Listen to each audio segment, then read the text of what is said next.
আসসালামু আলাইকুম। এই ভিডিওটির মাধ্যমে বুঝতে পারবেন কীভাবে একটি ছবির কালার পরিবর্তন করা যায়। তো এর জন্য ফটোশপটি ওপেন করে নেবেন।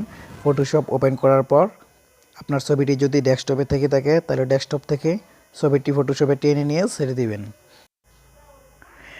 এখন যে কাজটি করতে হবে, ছবিটি লেয়ারের মাঝে পিকচার নাম দিয়ে লেয়ারটি সিলেক্ট করে নেবেন। তো আমি পিকচার লিখে সিলেক্ট করে নিলাম। এখন পেন টুল নামে দিয়ে অপশনটা দেখতে পাচ্ছেন, পেন টুলে ক্লিক করে শেপ সিলেক্ট করে নেবেন, শেপ। আর এখান থেকে নো ফিল করে নেবেন, নো স্ট্রোক করে নেবেন।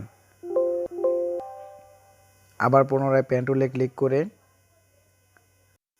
মাউসের রাইট বাটনে ক্লিক করে ছবিটি মেক সিলেকশন করে নেবেন। যতটুকু সম্ভব প্রোডাক্টটি খুবই নিখুঁতভাবে কেটে নেওয়ার চেষ্টা করবেন। আস্তে আস্তে কেটে নেবেন যেন কোনো অংশ বাদ না পড়ে। কেটে নেওয়ার পর যেখান থেকে শুরু করেছিলেন সেই জায়গায় নিয়ে লাগিয়ে দিবেন। আমি লাগিয়ে দিলাম। এখন কিবোর্ড থেকে কন্ট্রোল প্লাস এন্টার চেপে মেক সিলেকশন করে নেবেন। মেক সিলেকশন করার পরে ইমেজ থেকে অ্যাডজাস্টমেন্ট এই অপশন ক্লিক করে ব্রাইটনেসটা একটু কমিয়ে দিবেন। এটি ছবি অনুযায়ী যার যেরকম ব্রাইটনেস প্রয়োজন হয়।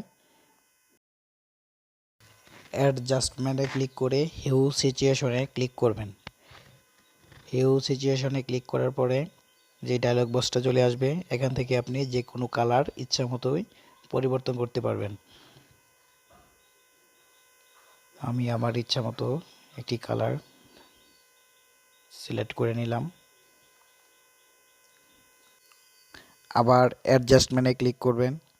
তারপরে যে অপশনটি দেখতে পাবেন যে কার্ভিস নামে যে অপশনটা, এই কার্ভিসে ক্লিক করবেন।